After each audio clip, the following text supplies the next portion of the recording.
I'm so late, but it's my show. Who are you going to complain to other than me? So there. That being said, my name is Ian Hopfe. I'm an HR consultant here in Edmonton, Alberta, Canada, and this is my dangerously unscripted podcast. Yeah.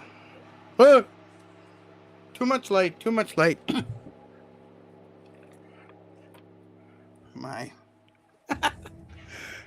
I'm right next to the window facing west here, and I like to open it up to get some extra light, and then I got my other light over here, offsetting the light. The lights everywhere.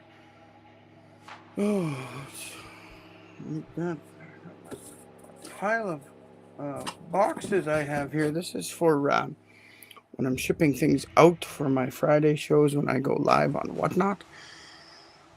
Today's Monday, so HR Madness. We're talking about HR, anything HR for small businesses. Um, yeah, that's the topic, man. That's the topic. And I was just thinking about uh, kind of management styles and um, leading people um, and just being a business owner when on TV, man. Um, I was thinking about my guilty pleasure, the Gold Rush movies. Oh my God. There was there was a coal mining show that I watched, and it was, where was it filmed? It might have been filmed in West Virginia. I can't remember where the mine was, but it talked about the life of these miners as they were coal mining, and they took us into the mine and the small places they were working and the specialized machines they were using, and it was so neat. And then I found Gold Rush. Now, I think Gold Rush might have already been on the air for a season or two, and I hadn't watched it before. But after watching this mining show, it's like, oh my God, this is so awesome. Guilty pleasure unlocked. Right? So I've been watching this uh, for all the seasons now. And I even started watching the spin off shows.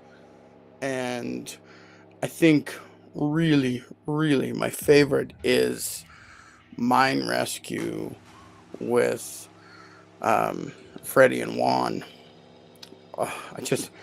In particular, I just love the relationship that they've built over the years since they both met each other while filming Gold Rush. And there's not much I can say about that show because they don't have employees. It's just the two of them going around helping miners, right? But the Gold Rush shows, we can talk about um,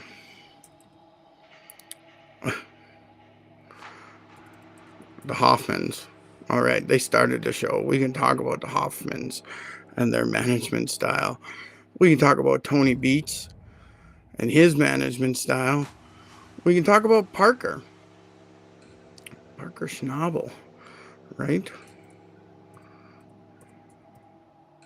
I don't know how to spell Schnabel.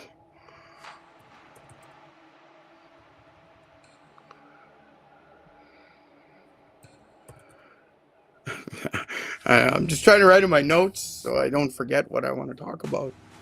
Um, and who else? Who else is a good example on that show? They're mine owners, they're mine bosses. They're making mistakes. They're not making mistakes.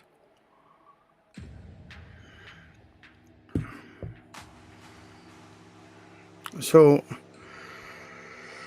These shows are such a guilty pleasure. I mean, they're just, in my mind, they're just as, you know, just as bad for me.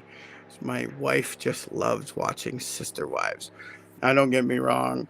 She's normally watching it. I'm playing a video game or something, and I do listen. I do halfway enjoy um, learning, hearing about the family, and I can't believe that the show is continued on after the initial family has broken up. Right?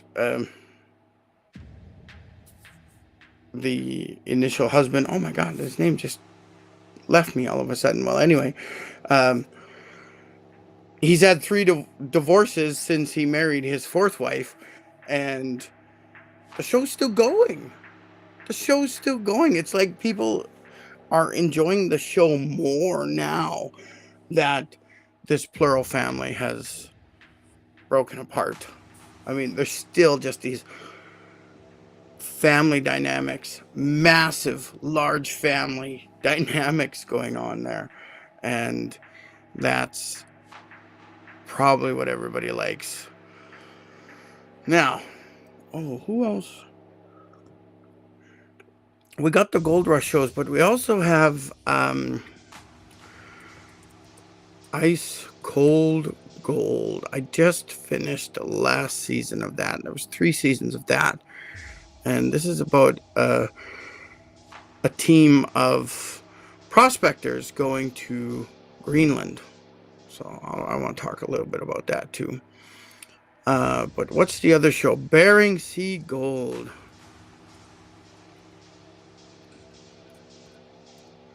And of course, both these shows, like the Gold Rush, has multiple spin-off shows, and so it's big franchise. But the Bering Sea Gold is basically all by itself, and they do summertime mining and wintertime mining. So they're diving under the ice. My God, talk about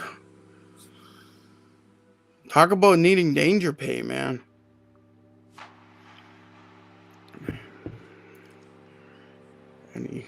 I can talk about those characters. What are the name of those characters? Characters. They're real life. These are real life people. These are real life shows, as far as I know. Oh my God, Mr. Gold. What's his name? Pomeranke. Sean Pomeranke.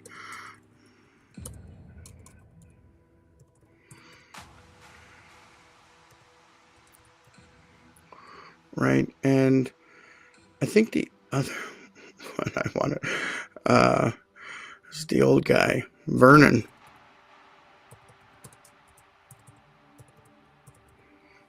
Atkinson, and there's a young guy.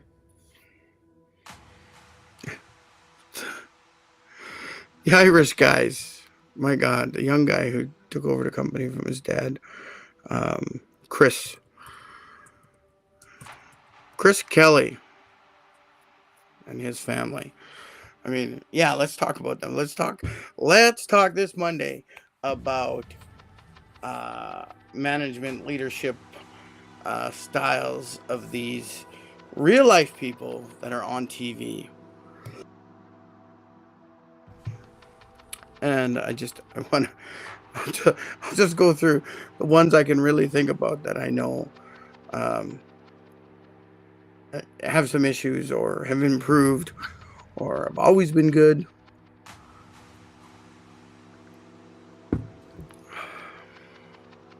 So let's go with Gold Rush. Let's talk Gold Rush. Now, the Gold Rush series started with the Hoffmans. And I remember watching that first episode, and they were like hauling their whole life up to Alaska to start gold mining. Was it in Alaska? No, it was the Yukon, I believe they were going. And yawn already. So big changes. down economy in the US, and they decided, oh, let's make a big change. Let's go gold mining. So the Hoffman family really felt like the blind leading the blind almost. And the patriarch of the family, God, I can't remember his name. The guy with the big beard. They all had big beards. Anyway, so-called leader, the boss, the mine boss, he didn't seem to trust anybody and was trying to keep control, and he didn't yield to the knowledgeable people. You know, he had Dozer Dave, Freddie Dodge, you know, these guys, experts in moving ground and finding gold, yet the Hoffmans didn't take the advice. And that's why these characters eventually left that operation. Dozer Dave went off and started his own mine company, started his own claim in Alaska, and was trying. He searched quite a bit for a lot of places. And Dozer Dave seemed to be actually a pretty good boss. When he got his team together, right, he was really, you know, a lot of these guys, they're like, we're family, we're family. I'm like, bullshit, you're running a company, right? But Dozer Dave's management leadership style was a little bit lighter, and I really enjoyed the way he managed his crew for the most part. And of course, Freddie Dodge went off with Juan Ibarra, and I think Juan has got to be one of the best fabricators out there. I mean, that's the guy you want to be working with. That's the guy you want to be trusting.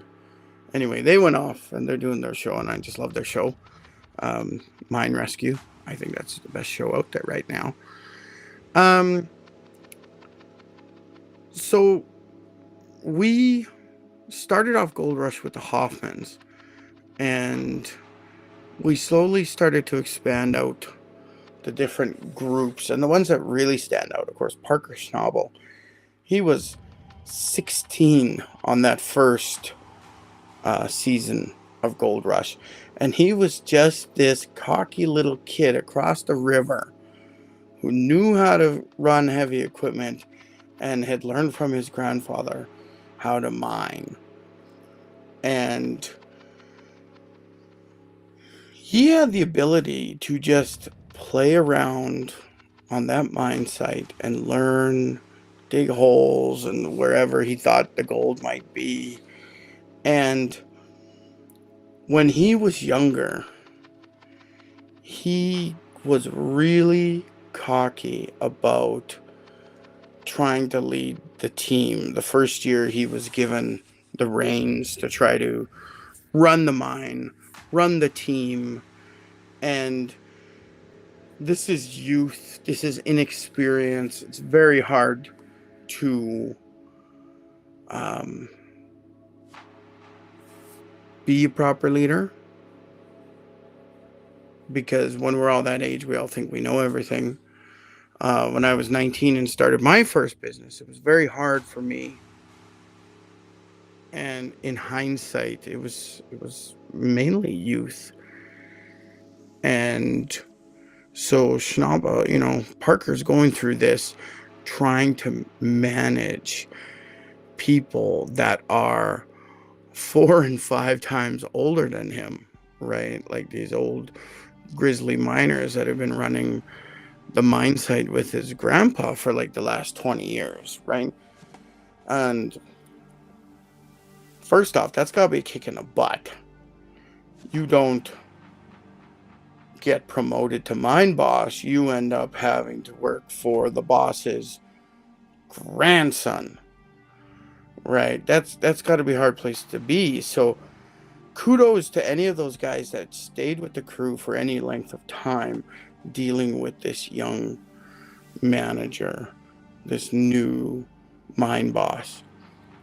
And we did see some issues where Parker was really butting heads with these older guys, and that youth and experience kind of clashing against each other.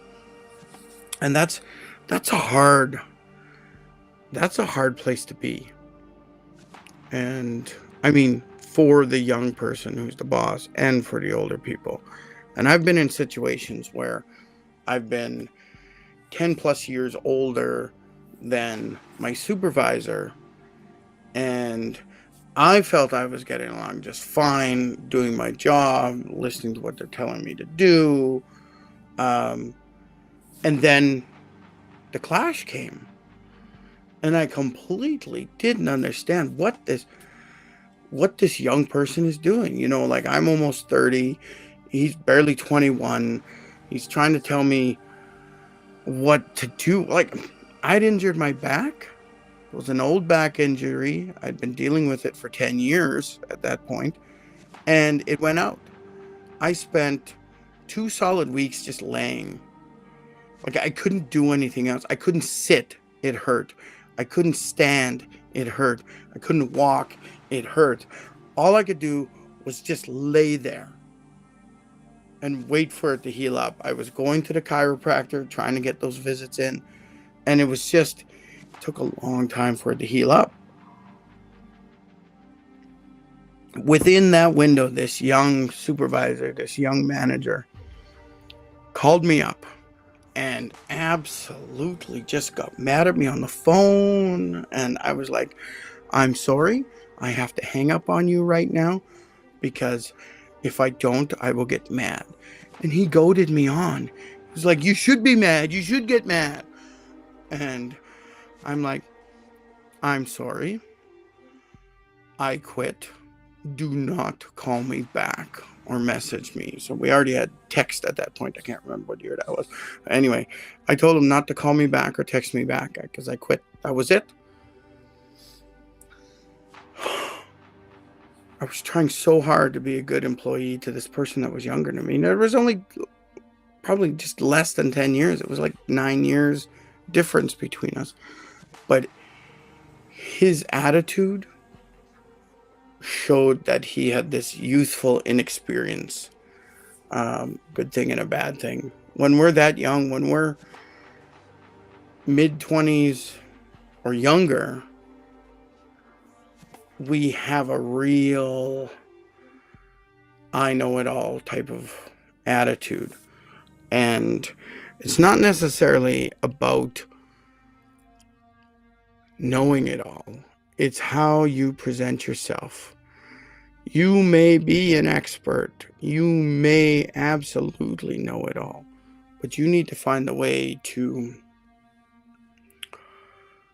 manage it and not look like an a-hole.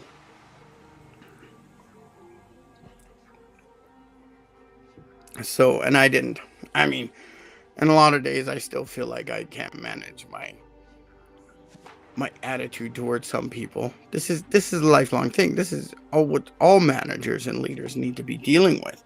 They just need to make sure that, oh, I realized something was wrong and I need to fix it. And that's the difference with an older, more experienced person and a younger, less experienced person, right?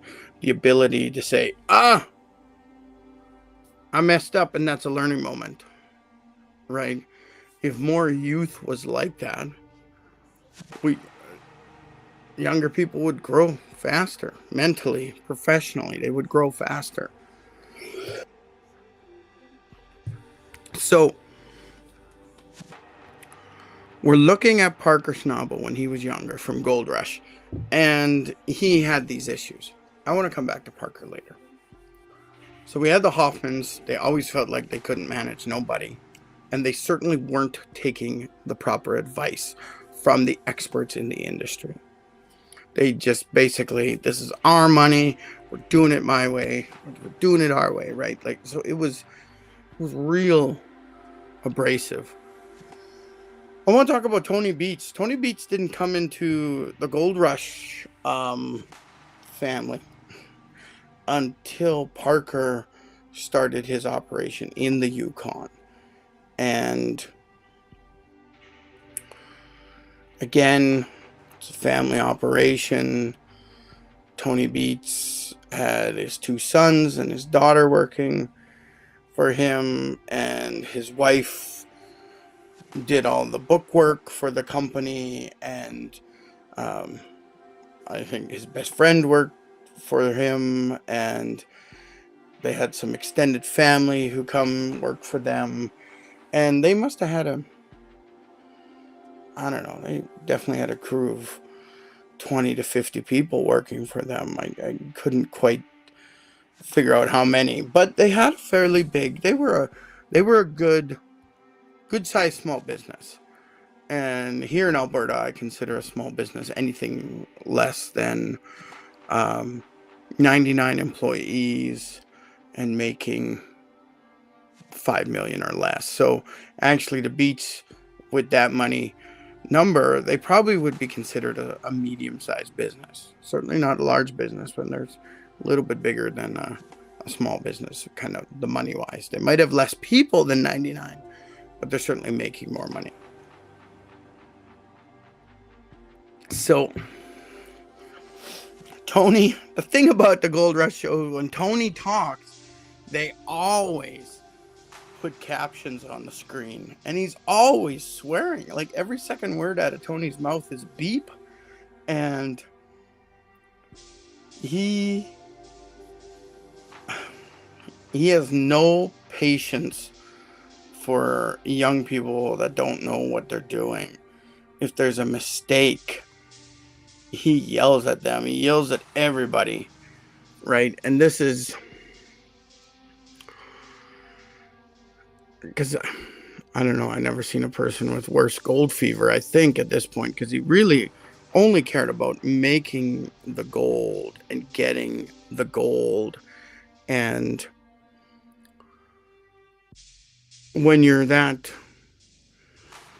blinded, the people, the family that work for you, there's a couple people that just basically put up and shut up and did the work. Like, looks like his best friend, Len Hoekstra, right? He just seemed like the everything man. Jump in a truck, whatever, get stuff done. And some people just seemed to be there, and they were just working and doing. But eventually, Tony's oldest son, Mike, no, that's not his oldest son. Mike is the younger son. Anyway, his oldest son ended up leaving the company and trying to do his own thing with his wife, because he got really frustrated with how Tony operated. And Tony's son, he wasn't that young. He was, when he left the company, he was at least in his late 20s. I think might be in his 30s even. So he's at that point now where, once you get to your mid-20s, you start to understand what a good leader is, and what a good manager is. And when you have to go into that situation every day and get yelled at, and anytime you make a decision, it gets overrode, or right, like just a tiny little praise when you do something good, but a whole lot of negative when you do something wrong, right? That's not a good management style. And I think, especially in a safety environment, a real physical environment, the wins really need to be celebrated more. And that comes back to a manager being scared that if he praises too much, they're going to ask for a raise, right? So, I mean, if you're paying well, they're not going to ask for a raise. They're just going to really appreciate getting the money they have.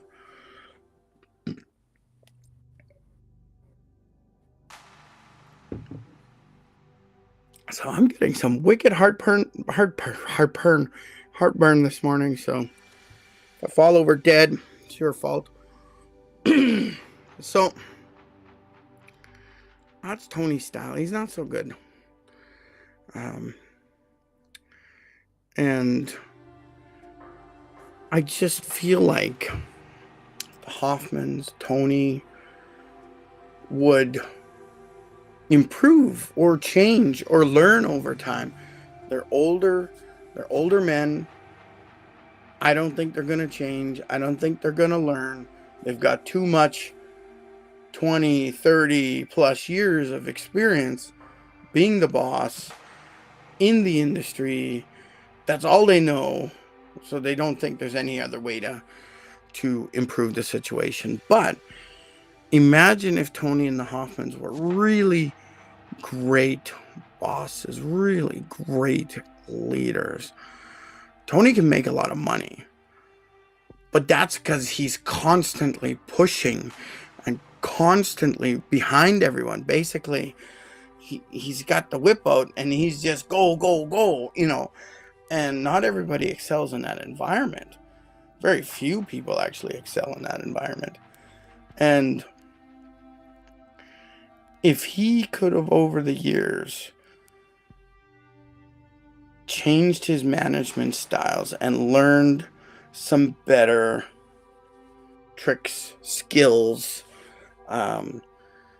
his company could be even better, right? Because you want those people that are willing to put in the extra hours, no problem, or work strange hours. Woo! Oh my God. Sorry. This tea just not kicking in well enough.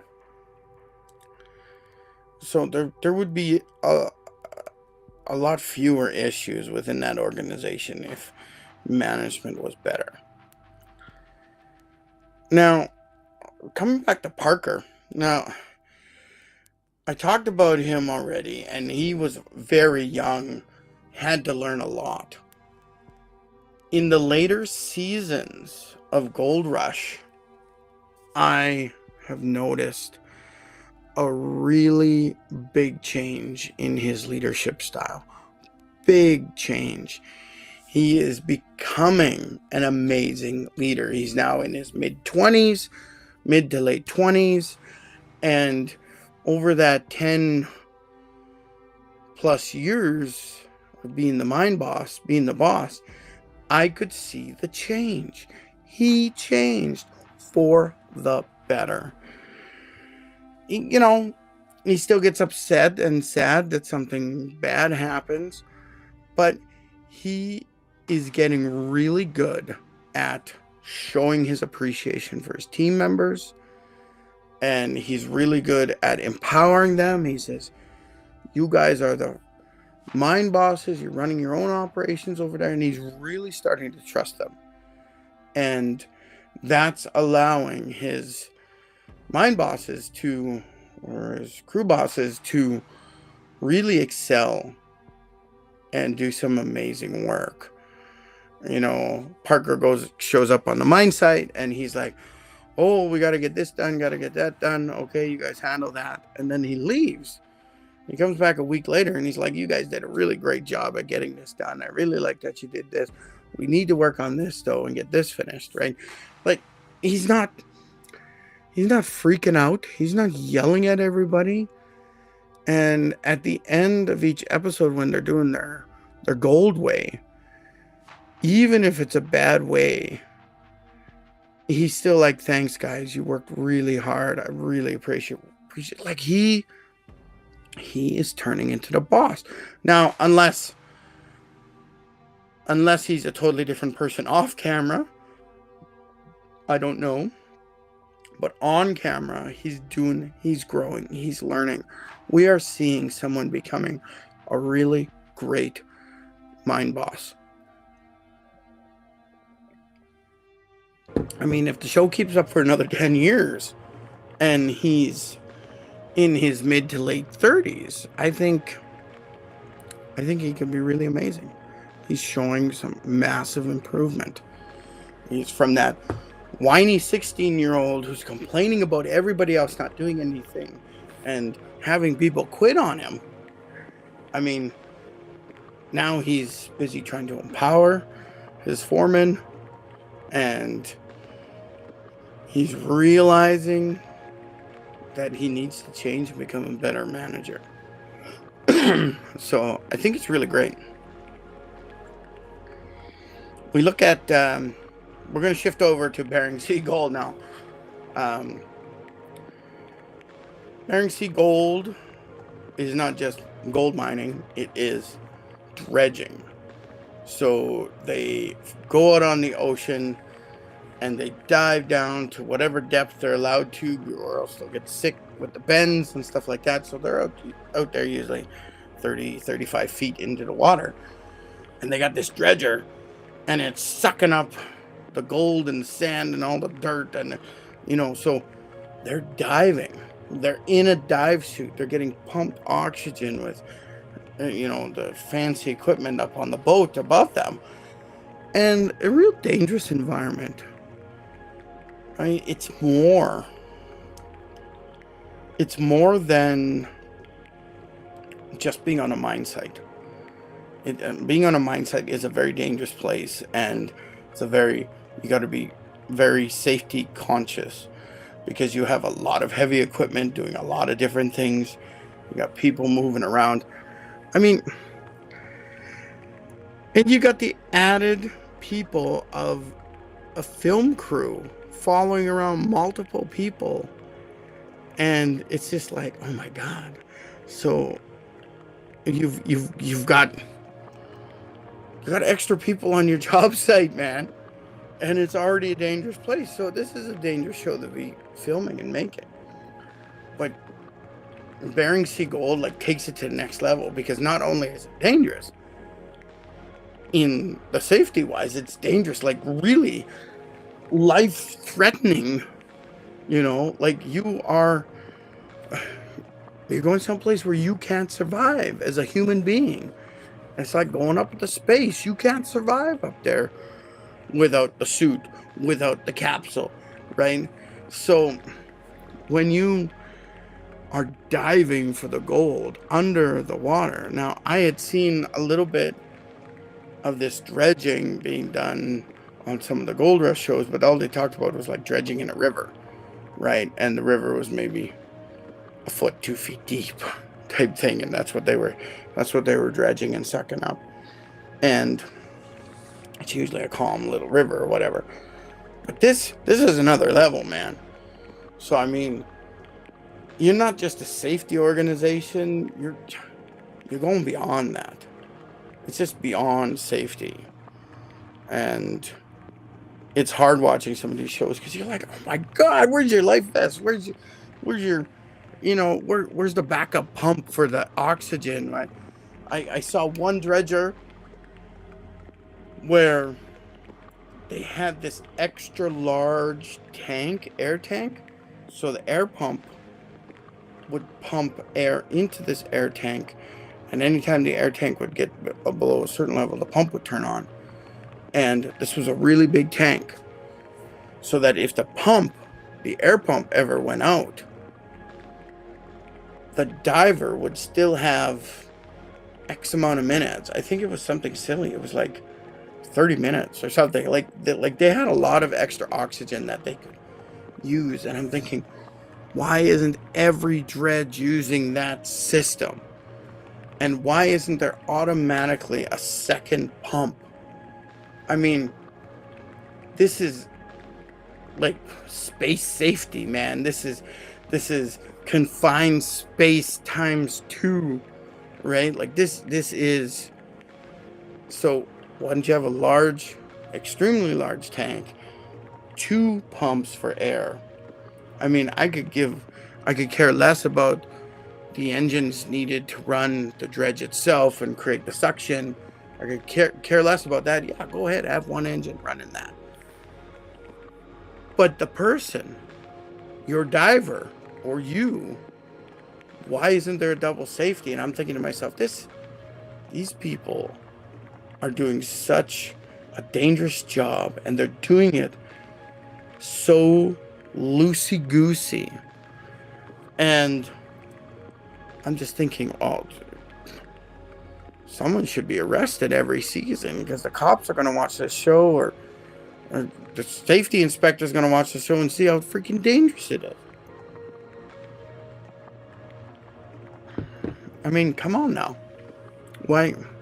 Where's the safety? 2 engines for oxygen, very large tank that'll last a long time. So you could have 1 engine fail and then have it so as soon as this one turns off, this one will automatically turn on. Or because your oxygen tank is so big, you have enough time, a couple minutes, to go start up the second engine, right? Why isn't that a thing? Why aren't they saying, let's be safe? And nobody talks about that on the show. And it's just like, oh, scary. Anyway, so this is Bering Sea Gold. You're dredging under the water. And we see kind of like the main character of the show is this Sean Pomeranke and his dad and their family. But we only ever... At the start, we saw his dad more often, but now Sean has kind of taken over, and he's the character of the show. And he calls himself Mr. Gold. The show seemed to imply that he was the first one to put an excavator on the barge, so that when they're out in the water, the excavator is going down 15, 20 feet and excavating, and then they have a wash plant on the barge. The show implies that Sean was the first one to come up with this idea. So I don't know. If that holds true, it means he's a very creative person, has some amazing ideas, and that puts him in a good place for building a company, right? I think my tea is just giving me more heartburn. So Sean, but like the first episode or the first season, we see his character get into a fight at the local bar in Nome, Alaska. And it's like midnight, and it's almost like completely daylight out, right? So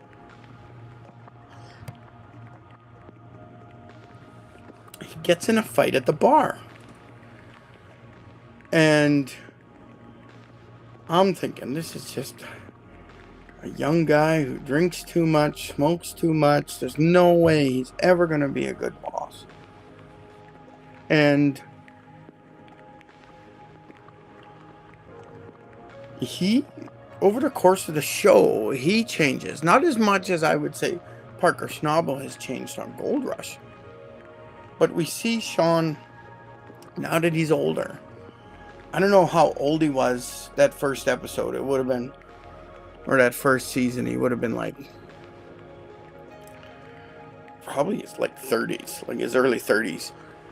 And he just seemed like rowdy troublemaker, right? Like he's just not gonna accomplish anything in life.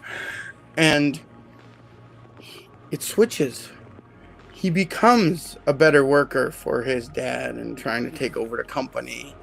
And he really seems to have created a team that works really well for him. I think of his friend Cody, who's always out there on the ocean doing the excavator. And now when they opened up the inland mine on land in Nome, Cody is still there working. And I think their company employs a very high percentage of people that live in Nome. I'm sure they have 50 plus employees. And that's a large percentage of people for a town like Nome. Like, I'm going to look it up real quick. Look at that. Nome, Alaska population. So looks like the population of Nome sits somewhere about 3,600 people, and kind of sitting at that 3,500 population for like the last 20 years or something like that. Chart shows from 1990 was 3,500, and now it's 3,600 and change. It's gone up a couple times up to 3,800, but it's gone down again, right? So now that's women and children, and well, who cares if it's women? There's going to be elderly people, there's going to be young people. So maybe half of those people, 1,500 people, 1,000 people maybe, are working in Nome. The rest are elderly or too young to work. So if you employ 50 of those 1,500 people, that's a really large impact for one company. And I see Sean in the last couple seasons, he was talking about how he's got to make this work, because if he fails, it means all his employees are going to lose their jobs and things like that. And I think his company puts a lot of money through wages, puts a lot of money back into the community. So the show, Bering Sea Gold, and the Hoffmans, they had a gold rush show that was filmed 80 miles north of Nome. So you essentially had two film crews from two production companies hanging out in the community, living there, renting rooms, buying groceries, bringing in resources, whatever, right? So, not to mention everybody on the show is making a little bit of money for being on the show. I don't know how much. I don't know how much they would be paid, but they're there. They got the cameras in their faces, whatnot, right? So Sean has improved from this, just mess of a human being, getting in fights, drinking too much, to now being this really, really concerned boss who is really trying to make it happen for him, for his family, and an extension to the whole community. He's really concerned about his employees, and he's really improved. Like I say, not as much as we think maybe Parker Schnabel has improved, but we see these improvements. And the one thing from an HR standpoint, I'm thinking, where the hell's the safety people? Why aren't we interviewing the safety manager for the companies, right? Who's doing safety? I remember on one Gold Rush season, there was the new miner that came onto the show, dude with the mustache and the long beard. He was in the military, and he was trying to hire other ex-vets to come work with him. They were on the main mine site, and they were trying to get set up and stuff, and they were trying to operate. And his wife was the safety officer. She came out and she was inspecting the site, and she was telling them they needed to do this and that. They needed to stop operating, and they needed to do these safety things. And that was really the only time I saw someone concerned with safety. They were first-time mine bosses, so she was doing everything by the book. As in Alaska, I think it's called Himshaw or something. Or is that the Yukon? Can't remember. Anyway, it was some safety mining government organization. They came out and they would inspect. They were basically the mine safety inspectors for your mine, right? And they would do random visits to the mine site and things like that. So she was really concerned about all the safety stuff. So there was an episode where they shut down And like the whole week, the crew that was there was just, we got to set up these safety devices, the proper walkway, the ribbons to indicate a hole, and things like that. Like they really went all out. And we do see some safety, like everybody's wearing a vest or something like that. But when you accidentally see like the film crew in the background or something, you see them all wearing their hard hats, all with the big shiny orange and yellow vests, right? There's a lot of safety going on for the film crew. But then you see like Tony Beats running out there. He wears these navy blue work sweaters, but there's always this white trim on them. And I think those are reflectors. And we see Juan Ibarra on Mine Rescue with Freddie Dodge. He wears a dark blue shirt with these bright orange stitchings on it. And I think that's part of his safety vest. I gotta like look into those. Those are pretty cool. But he's a welder, so he needs something thick for the sparks, and it just doubles as a safety vest. So we just never see the safety side of these operations as much. And I think we need to see more of that, because it feels unrealistic sometimes. And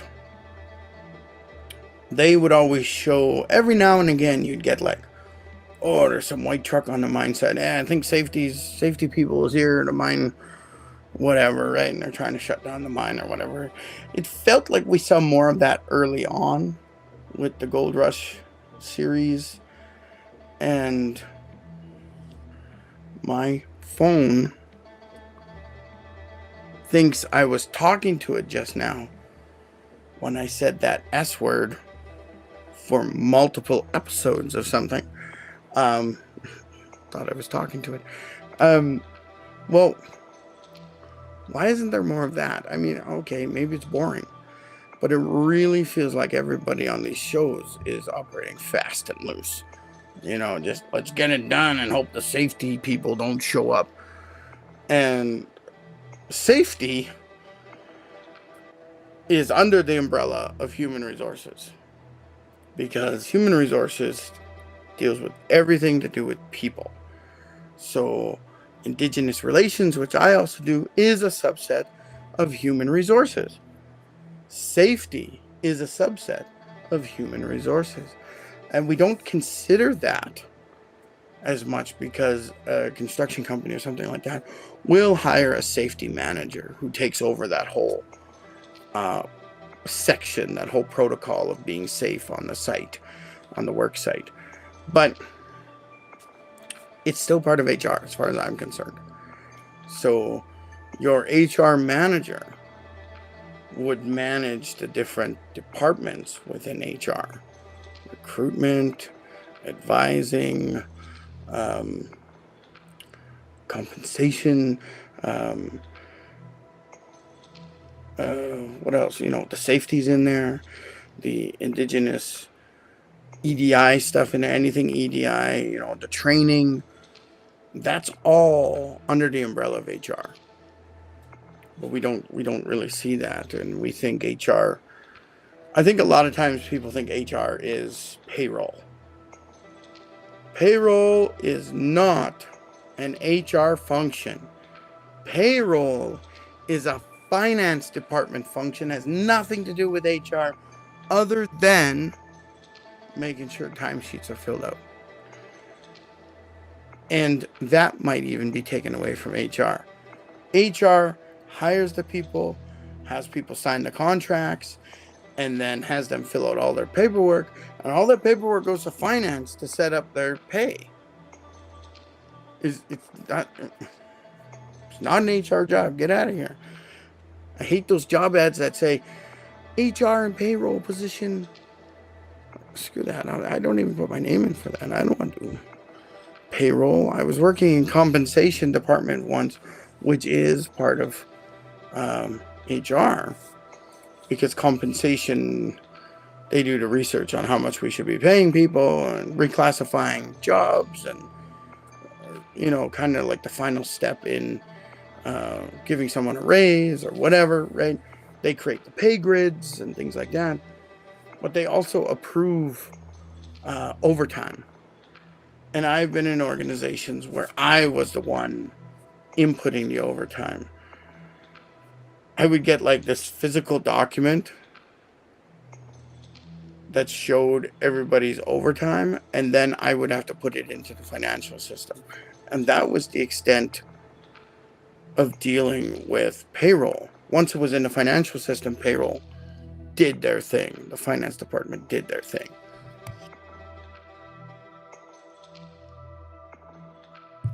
So I see improvement by Sean Pomeranke on Bering Sea Gold, and that's great. Not as impressive as Parker, coming from that 16-year-old to that almost 30-year-old. And we got Vernon Atkinson, the old guy on Bering Sea Gold. He was the captain, commander of big cargo ships. That was his job. He sailed the big cargo ships across the ocean. That's what he did for years and years. So it's a very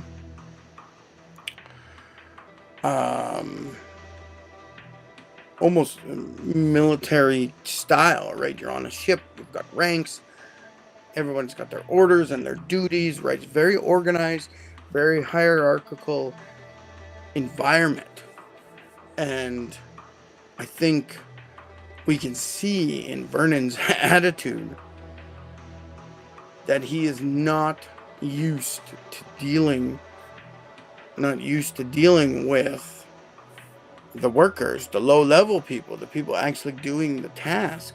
Maybe on the bridge, but Vernon wasn't in the engine room helping the mechanics pull wrenches, right? Vernon wasn't on deck helping to load the cargo ship, right? He was in his bridge commanding the ship from there. So on Bering Sea Gold, he's on these little tiny boats. He's dealing directly with the handler who's looking after the pumps and things like that, making sure they're running. And he's dealing directly with the divers he's sending down. He's right there in the action. And you can just see that there's this level of frustration that he has, because he is so used to people just following his orders, and the orders go out and things get done. He doesn't see the issues or mistakes that happen in the lower ranks. He's used to just giving orders, let's do this. And he's he gets so frustrated. He gets so mad all the time. I mean, they showed one episode a couple seasons ago where he's out on the ice and he's having a heart attack. And he has to go to the doctor and stuff. And I'm like, Jesus, what is this almost 80-year-old man doing out on the ice, doing out on a gold barge, sending divers down? Like, oh my God. I was in a situation once where I had a gentleman in his 70s, somewhere in the mid 70s, 74, 73, something like that. And he was running a crew, a work crew. He wasn't a foreman. He wasn't like a superintendent foreman or something. Like, he wasn't working from the office or anything like that. He was in the truck with the other workers, supposedly working with them. Well, whoever he worked with basically ended up doing all the work. He was working with these young guys in their late teens and early 20s. So they were strong, they were tough, they could do a lot of work, but there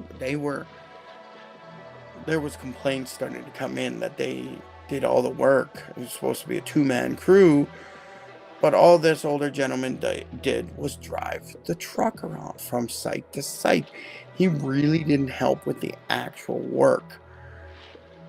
So I got this ineffective team. And there was nothing, there was no real complaints about him being a terrible worker other than he just couldn't do the work. He was getting old. So I had to find something else for him. And he should have been retired 10 plus years ago, but he didn't have that ability to retire. Now, I had more than one option. I could have said, you're fired, you're too freaking old. But you can't fire someone for being old. You can fire someone for not being able to do their job. But he had worked for the company for a long time already at this point. I think he was there like 10 years or something, right? So what do? You find a different job. We didn't give him a pay cut or anything like that. He kept the same pay. And we moved him to a job back at the office. He would be doing some work around the yard.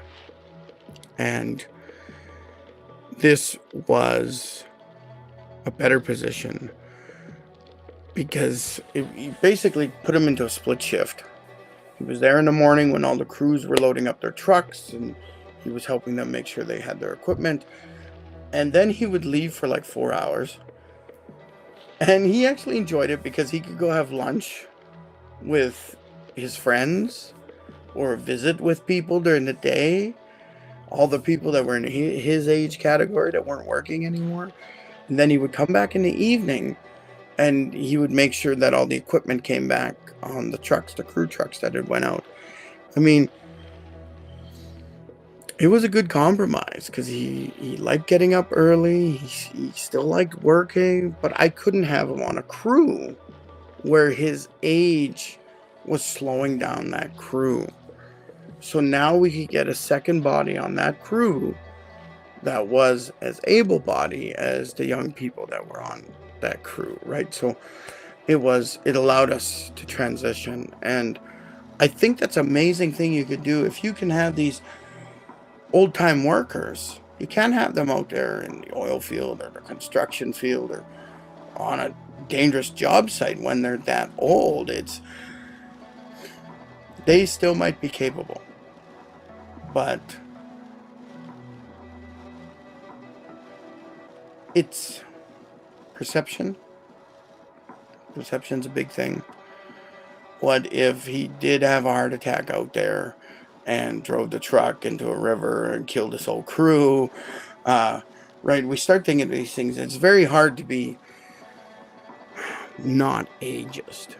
I mean, if someone's in their 50s and 60s, that's a different story. But we're getting into 70s. He was almost 80. Just like Vernon here on the show.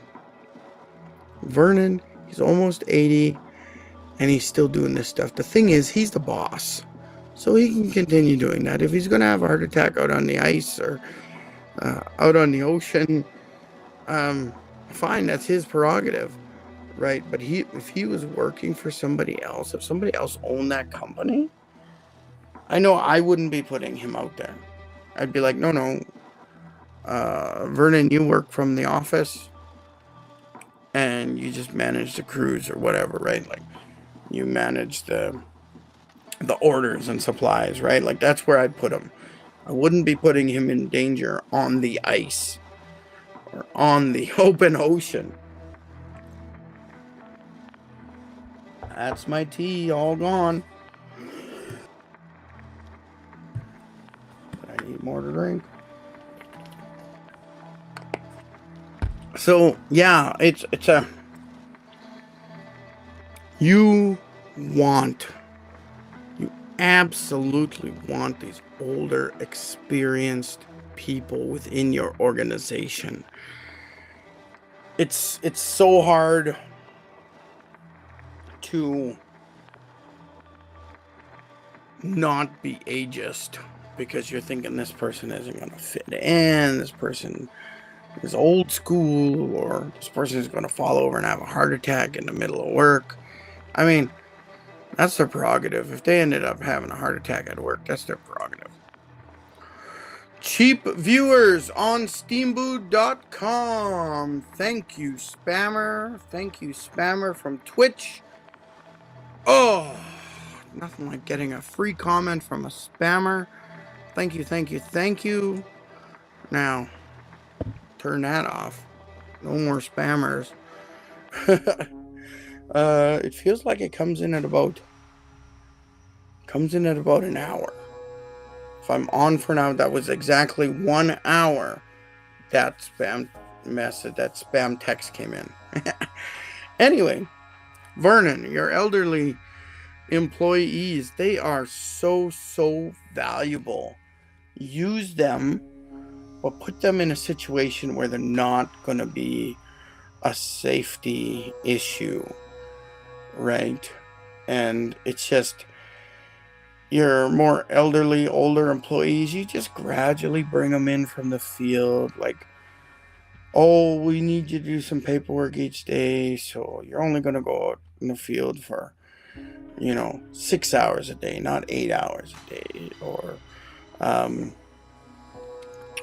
we're going to need you here for a day or two each week. You're going to work from the office and do paperwork or whatever, right? Or we're going to put you into a situation where you're maybe you're doing safety and you're doing employee evaluations with the different crew bosses out there, right? It's a lighter job. It's doing things that are not backbreaking, right? So get creative, find ways to bring in your experience. And I think the big thing is, if you are a younger CEO or a younger manager, this is an opportunity. If you have multiple groups, multiple older employees, this is a gift situation for you to go in and say, I need your advice. I need everything you know about this industry and how to deal with people. I need it all. So you work with them. Like, that could be something they're doing. 1 day a week, the group of me and my experienced employees are going to sit down and we're going to hash out different techniques, different ideas, different systems, whatever, all based on their extensive experience. Use them, make them feel useful. My God, it's a really big opportunity to bring these experienced older employees into a position where they can really show their experience, really share their experience, right? You want that. So I'm going to move on. We're still talking about Bering Sea Gold and the different captains and their management styles. So Chris Kelly, he's the Irish team, him and his little brother that is like twice his size, and and their dad. Oh my God. Early on, their dad was supposedly the captain of the ship and of the crew. And their dad was just a sleazy, double-crossing, conniving, stealing SOB, right? Like, he just did everything to scam the extra money. He's ripping off his sons. Eyeballs from the slug. Eyeballs. You squish him, his eyes come out. Sorry. Anyway, so his dad just finally out of the picture. It took a couple seasons for them to get rid of dad, essentially. We haven't seen him for a while now, so I don't know what he's doing or where he is. But the two brothers are still trying to run it. The older brother, Chris, he is struggling, to say the least. And there seems to be a glimmer of hope, though. He is trying so hard to be positive and to thank his crew all the time, even though he's constantly dealing with crew issues and the bigger problem is dealing with equipment issues and breakdowns and trying to learn new equipment and things like that, right? And he's really trying to get the business bigger, right? And he gets mad. Oh, he gets frustrated. But he is now able to turn it around real quick. Like, he gets upset, freaks out, and he turns around and says, "But that's all right, guys. This happens. We'll just continue on. There's always tomorrow." Right? He is trying to be a real positive leader. So I'm seeing improvement with Chris Kelly too on the show. And I mean, it's hard to come out of the shadow of a father who is just this sneaky, conniving SOB, right? Like, just, so good on them. There is improvement, and there was a couple of times you really saw this, because early on, Chris and his brother Andy were always fighting. His brother Andy is like this big giant guy, and he's gained a bunch of weight. So he's this big guy who's gained a bunch of weight over this show. And he used to fight people. Andy would get in a fight with Sean, and he punched out Sean one time, like, it's just, they were fighting. But now Andy seems to be a real cool character, and he's calmed down. He's not trying to just beat everybody up. He actually seems like he's trying to support his older brother Chris, and so there's certainly some family dynamics going on there that you don't know. But this last season on the show, at least once, I think there might have been once last season and this season, Andy got himself in a situation where he was falling into the freezing cold water and, about to get squished between the boat and the dock, right, where the ladder is to go up on the and he would fall in, lose his balance, whatever. And the first time it happened, Chris got so scared. Chris got so scared that his younger brother, Andy, had fallen in the water or was about to get hurt. And Chris was too small and tiny to help his brother, like brute force, pull him out type thing. And it really shook him. We saw afterwards in the interviews, and Chris was really shook.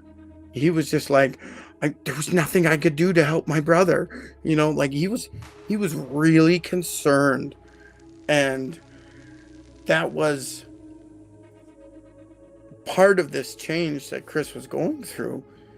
You can see he really loves his brother, his little brother, who's way bigger than him, but he can't. I mean, when they were kids, he could probably just yank him out to safety or whatever, right? But now he can't. There's just, I think about my big sister, Joy. There's no way she could rescue me from a situation. I'm bigger than her, right? So with this change that Chris is going through, realizing that family, his brother Andy, is so important to him, and realizing that his crew is important too, and he's really trying hard to give everyone a pep talk, except everything seems to go to crap every episode, right? But there's improvement from this crew of people in Nome. they perceive them as like this scammy, thiefy family.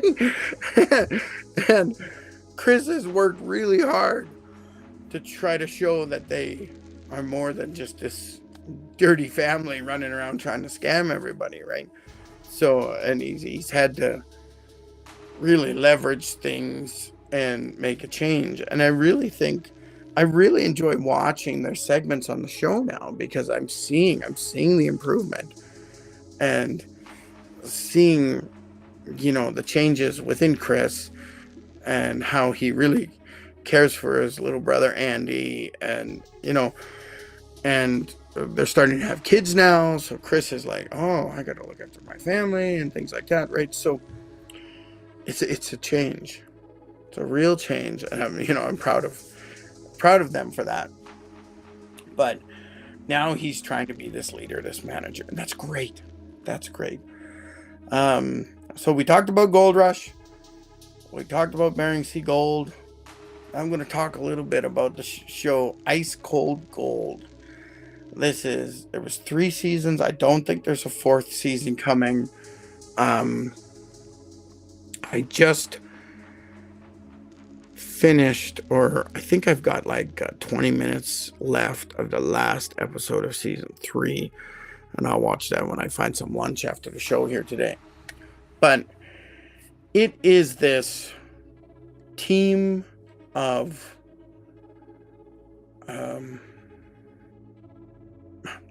why am I trying to say explorers?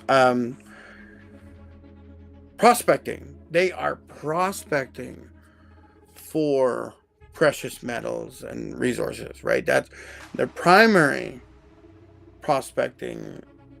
Primarily, they're prospecting for gold. That's why the show is called Ice Cold Gold. It's a bunch of Americans from the United States going to Greenland. And as the Greenland ice sheet is starting to melt, there is mountains that are being uncovered. And they're trying to prospect for new gold and resources that are starting to be uncovered by the glaciers. And there was friction from the start. It was like 7 or 8 people season 1, and they ended up letting someone go or stop their partnership with that.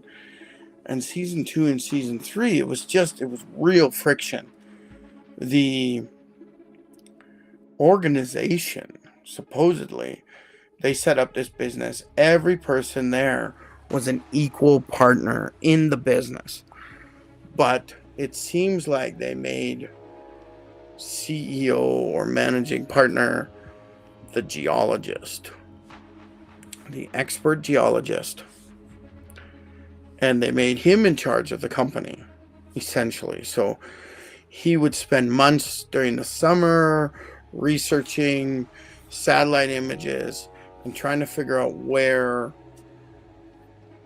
the resources might be based on the data he got. So he would pick these locations, and in the summer the team would get together, pack all their stuff up, and go to Greenland, and then start exploring these different locations that the geologist had picked. But the geologist, he's a scientist, he's methodical, logical, and needed everything documented, every site. I think at this point he's really proven his skills, but half the team was thinking he doesn't know what he's doing and he's wasting too much time at each site, and it was just this constant arguing between them, between moments of finding amazing resources, right? Well, in this last season, the company basically broke up halfway through the season, and they're off trying to find their own resources. It was interesting, the episode where they split off. The geologist, he was like, we're going over here. You guys go check these spots. And the guys that went to check these spots were the disgruntled people. And they didn't want to waste any time. They were just like, we'll go check this. We'll go check this. They did these really quick and dirty samples. Nothing to it. They found nothing. And then they were back at the base camp just waiting. I mean, meanwhile, the other team is going to be gone for another day or something. So they were like, what should we do? They went to this other place that they said, no, we should wait. We're going to do that together, because it was a spot where they had previously found gold, and the geologist really wanted to spend some time there making sure they found the source. And so this quick and dirty team, they went and checked it out. They found no gold. They found no gold, even though the year before they had found some gold. So they were trying to say, no, we should split up, or we should move on to the next location. They wanted it to be quicker and faster, like this wildcat quick search. Let's find it, right? And then just move on. Their prospecting experience was, you go as fast as you can because you've got to cover as many spots as you possibly can.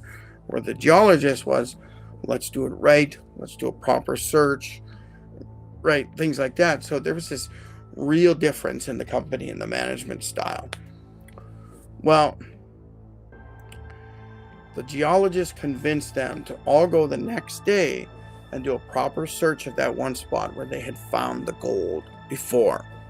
And they did the proper search.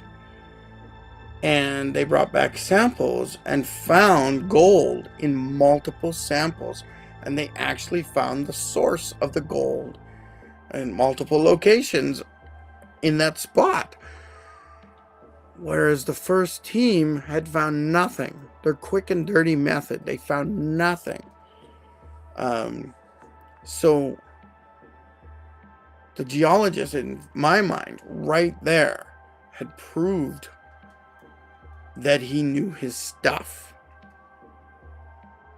Expertise-wise, the geologist knew his stuff. That is fact. And that was proven. But then half the team still said, oh, we're still going to go do our own thing.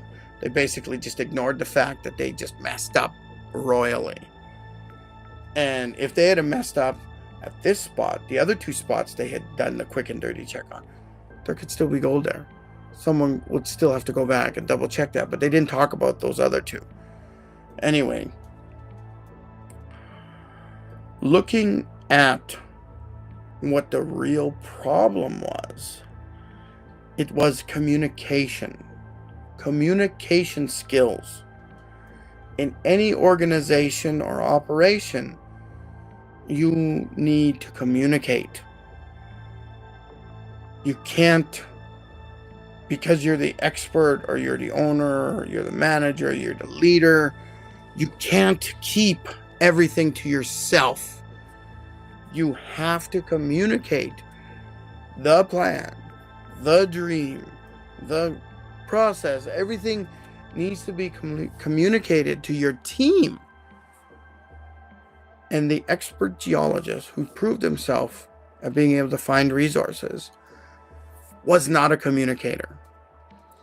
Multiple times, he went off and did something. He would take just one or two members of the team with him, but he wouldn't tell the rest of the team what was going on.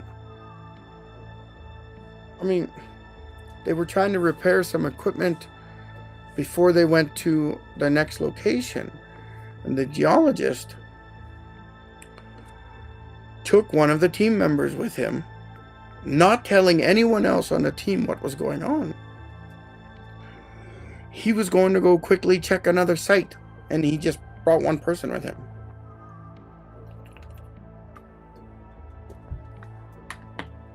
I mean, why didn't you tell everyone? Everyone should have known that there was going to be this quick excursion while everyone was back in town fixing broken equipment and things like that. They had enough time. He had enough time to write a note that says, please fix this piece of equipment for me. It was an important piece of equipment to fix. But he didn't leave a note that said, me and this other guy, we're going to go check the spot. Or we're going to be gone for this amount of time. We're checking this spot. It's an extra thing. Whatever. Some information. Why wasn't there a team meeting the night before saying, this is what I want to do tomorrow. The rest of you will work here and we'll go check this spot or whatever, right? But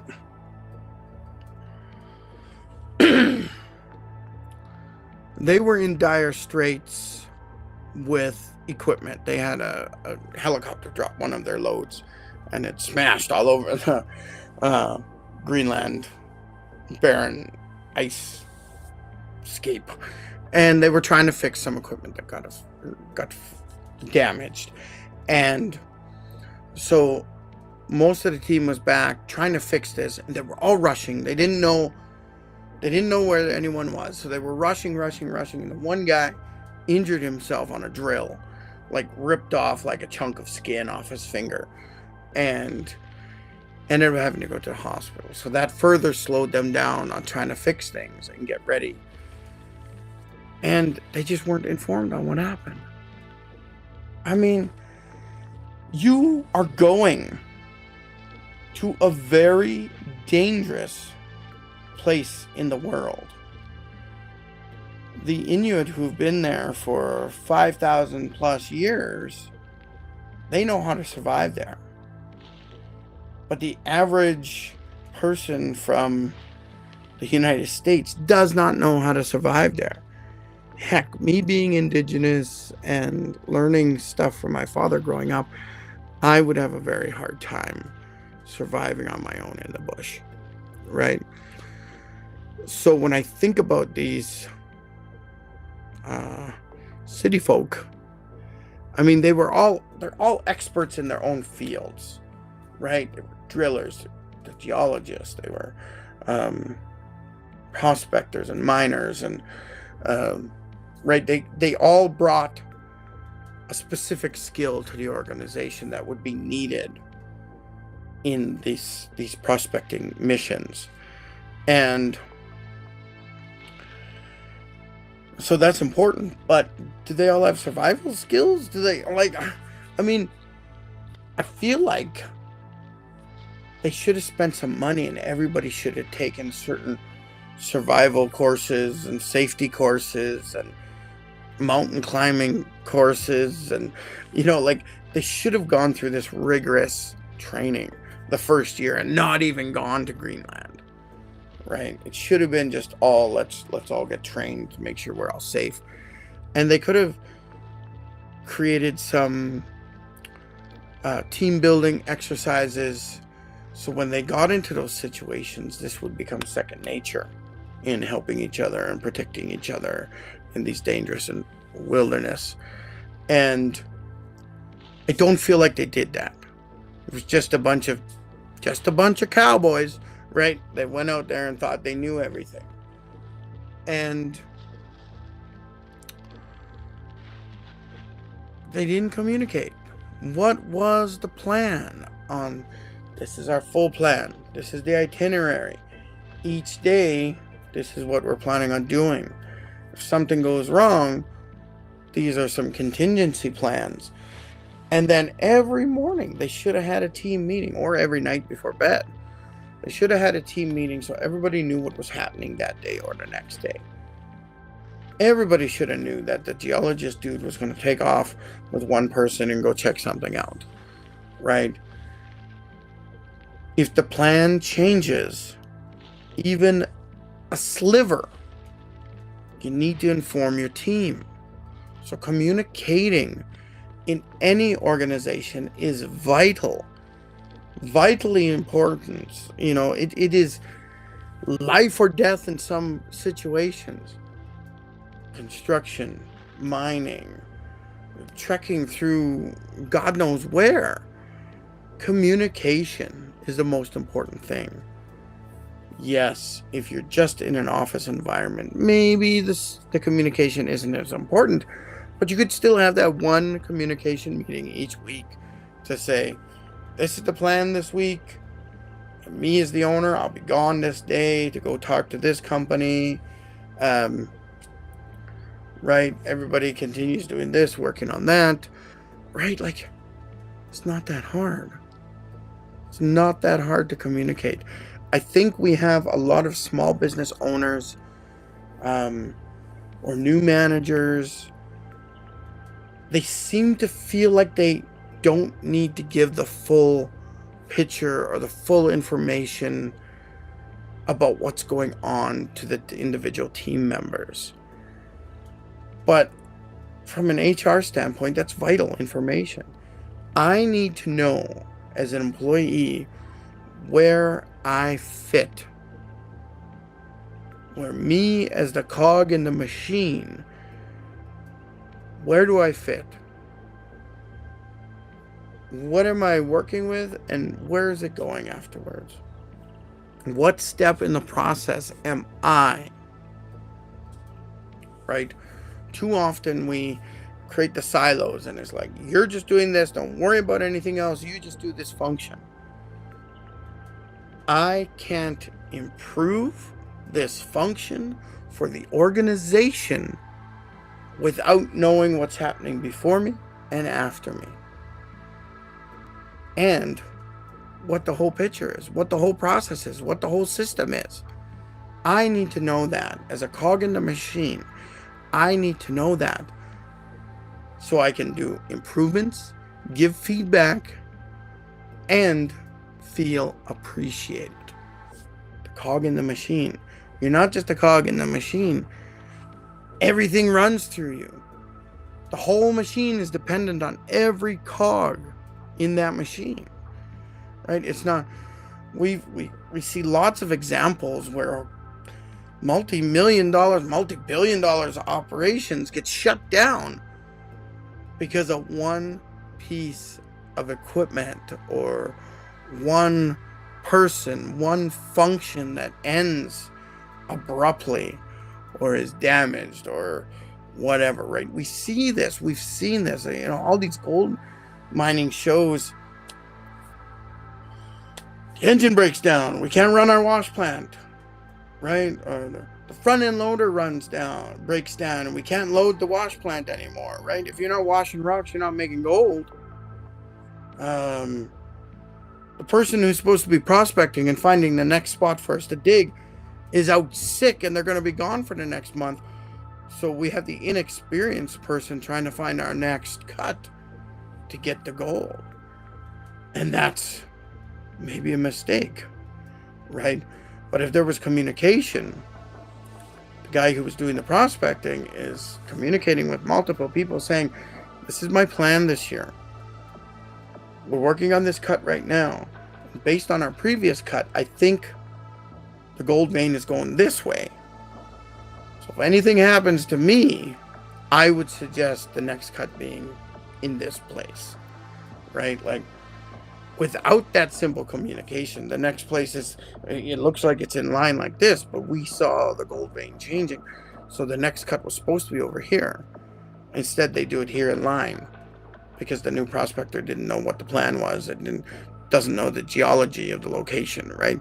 So we see this all the time. So we can look at these gold rush shows, Bering Sea Gold and Ice Cold Gold, and we can see the issues. And I think we can really learn from them from an HR standpoint, just because I like watching them.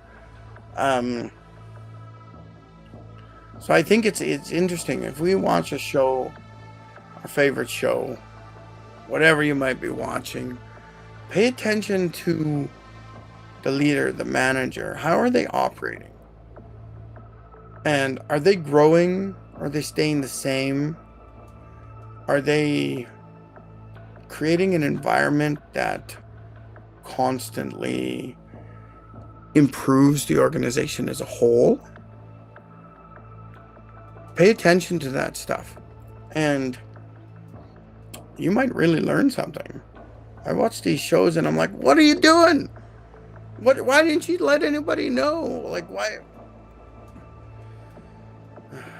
Because sometimes when you let people know, old Tony Beach shows up, yells at everybody like they're incompetent, and then tells you to do something totally different. And then he'll mess up, and then he'll say, no, let's try this way. And that second way is probably the way you were thinking of doing it. But if you hadn't have informed anybody of what was going on, you probably could have fixed that situation and Tony wouldn't know the difference. Right? But you have the hands-on people. As soon as there's an issue, they're there trying to solve it. And in most organizations, that's a waste of time. You're the owner, you're the manager, you're the CEO. What are you doing with a shovel in the hole? Right? You shouldn't be there. If you're high up on the food chain, you shouldn't be down there micromanaging all the client-facing workers. Like, that's not where you should be. You got to find some way to empower the people beneath you, empower the people in your organization, allow them to make mistakes and go. Because if you don't give them the ability to make mistakes and learn from their mistakes, they're not going to grow and your organization isn't going to grow. Now we're freaking out. No. I can't have mistakes because the organization is going to fail. I mean, every mistake is a badge of honor. Every mistake is a learning opportunity. Every mistake that you learn from helps the organization. So if you're making mistakes, do that meeting that says, okay, we had this situation. How did we fix it? What was the process for fixing it? And what have we learned? How can we prevent this or reduce the downtime or reduce the fixing time for the next one? Right? And I'm looking at these like Bering Sea Gold and I'm thinking, get a bigger air tank, man. If you can get 5-10 minutes of oxygen to your guy who's down 35 feet, I mean, yeah. You want to protect them even more? Have 2 engines that are both feeding that. If one goes down, the other one immediately fires up, or you can get it going within a couple minutes. But there's still relief air in that extra tank. I mean, man. I get mad at the shows sometimes. And I'm like, I could do better mining. I mean, I can't even run a piece of equipment. I have no idea how to run a piece of equipment. I'd be scared shitless to put on a mask and go under the water. I can barely swim. I certainly don't like to put my head under the water. But if I'm going dredging and I got to wear a diver's mask, no way, man. I feel safer in that little foot-deep creek, and I'll dredge there. So...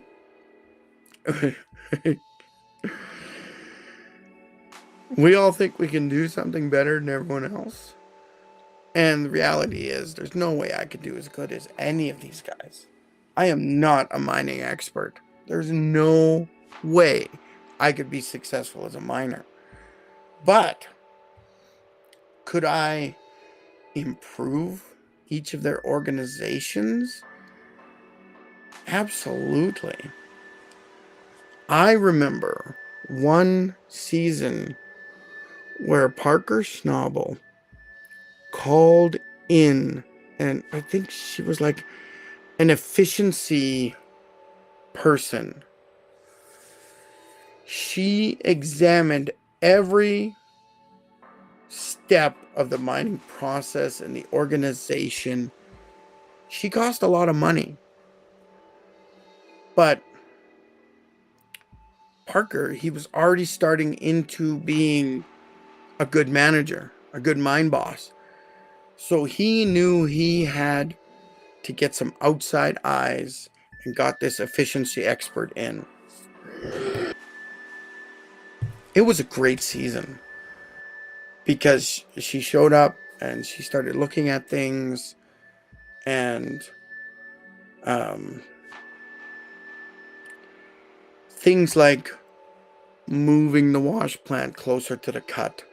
They kind of always did that, but I think Parker was trying to just not waste time moving the plant. So he would spend more time trucking further and further away. But I think now, as soon as he's done a cut, he actually moves the plant, like every time. Because that day, that downtime for one day to move the plant, proved to be more efficient than having 3 to 5 haul trucks driving further, because the haul trucks were wasting a lot of gas having to drive that far and just a lot more time. So he improved that efficiency. Another thing I remember, every piece of heavy equipment, when they were running low on fuel, had to stop what they were doing and drive all the way back to the fuel dump or the gas station, whatever, on the mine site. So they would have to go, like, drive a couple kilometers. And when you're driving a big excavator, I mean, you're not going 100 kilometers an hour. You're going, what, 5 kilometers an hour? So you spend an hour to drive over here, fill up, and then another hour back. And now you're working back on the job site. You lost 2 hours, right? So this efficiency lady was like, you're wasting a lot of time and that lot of fuel, because all the equipment would have to keep going back and forth. Before they ran out, they had to drive back to the fuel dump. So she showed that it's a complete waste of time, and it's burning extra fuel. So that's where Parker decided, well, I'm going to get a fuel truck that's going to go around and meet the heavy equipment. When they needed fuel, the fuel truck would go out and fill them out on site. So then they would only lose 5-10 minutes, right? And the piece of equipment could get working again, instead of an hour or two as that piece of equipment drove and moved. So he bought this really awesome, fancy, big-wheeled fuel truck so that it could go through any mess. Because if you're in one of those cuts, sometimes it can get really muddy and just messy and watery. So he had these giant tires on this fuel truck, and that fuel truck could drive out, pull up to the side of the equipment, and they could fill up and then go. So he was able to get this efficiency from, he paid big money for this audit, but I think he's more than made his money back for the savings that they learned from the audit. I can't remember if there was anything else big, but I know it was those two things at for sure, I think. But anyway, it's amazing what you can learn about management and leadership skills from watching your dirty secret show. Is that what they call it? Guilty pleasure. Watching your guilty pleasure show, look at it from a management leadership position and see what you can glean. I'd mentioned Sister Wives, that my wife just loves. And honestly, I do enjoy watching it a little bit too, but I'll usually play my video game while it's on. But we look at that big plural family.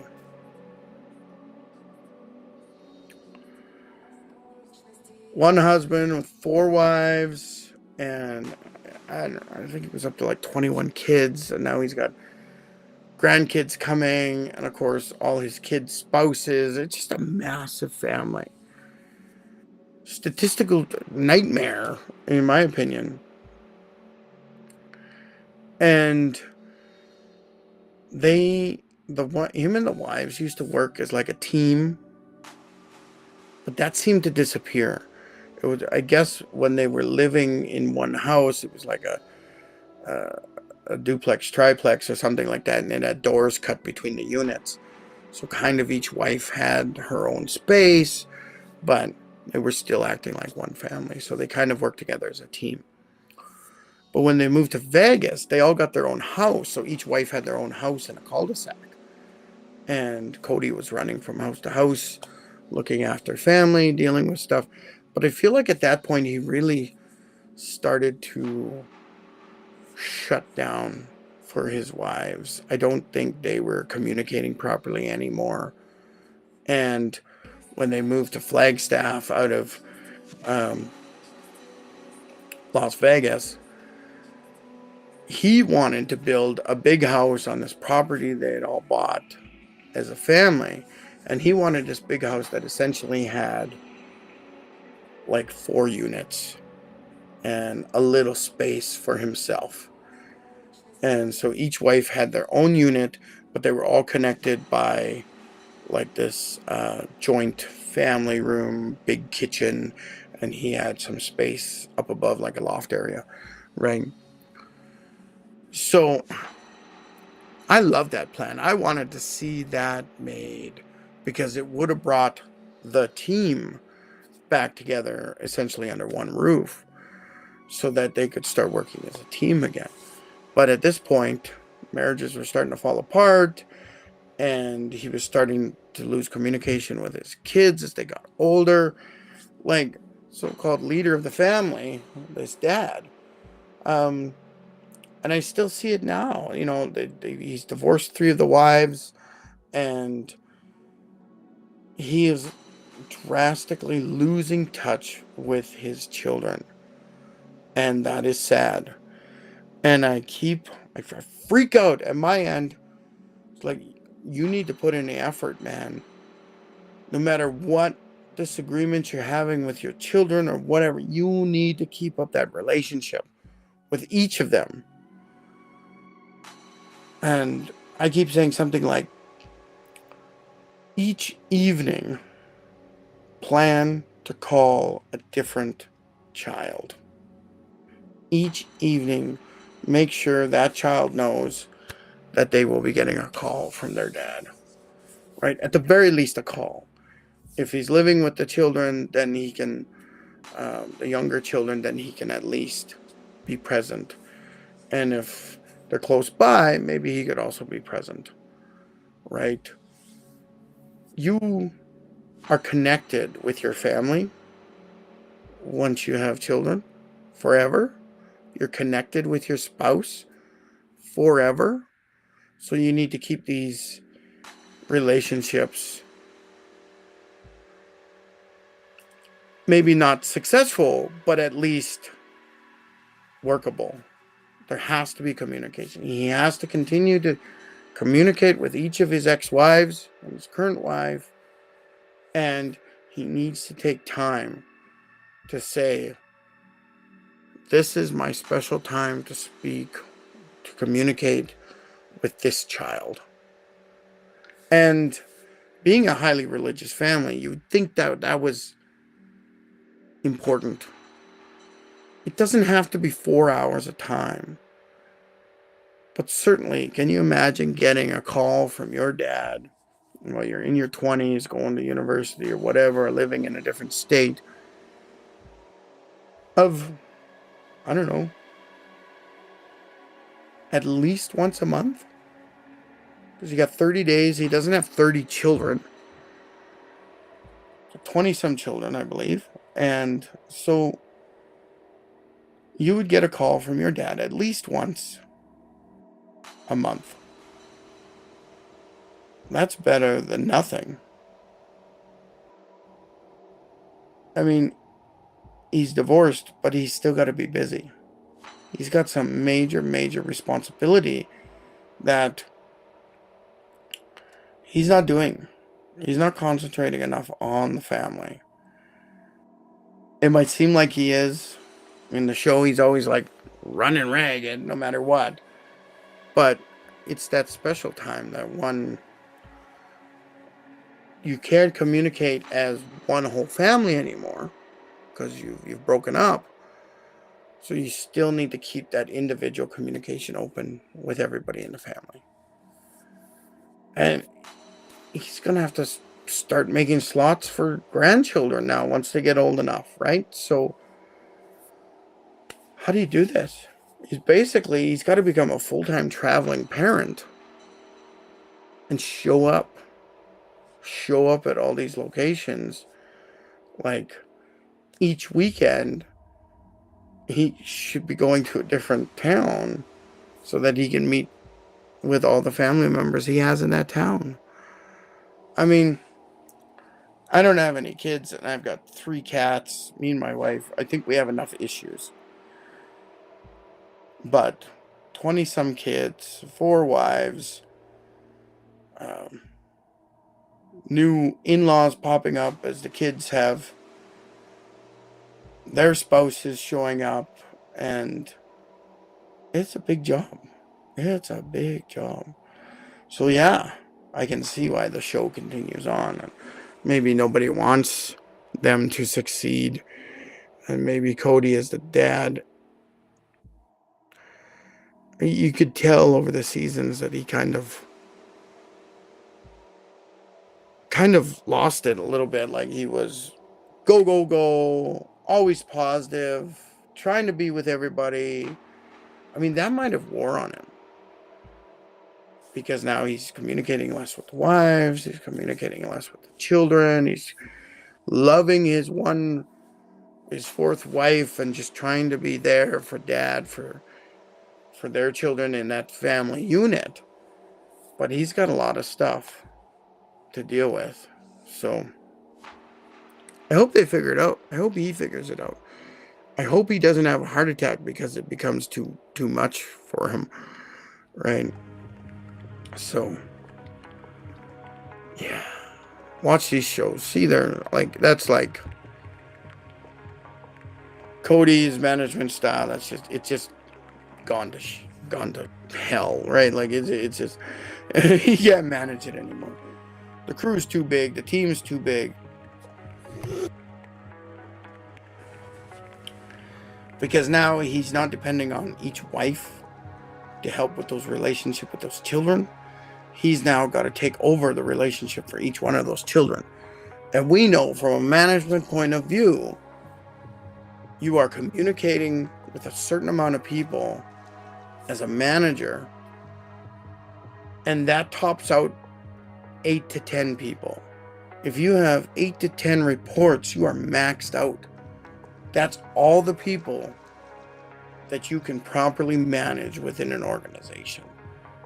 Now turn that up, your dad, there's 20 to 30 people that you now have direct reports to, essentially. That's impossible. That's an impossible task.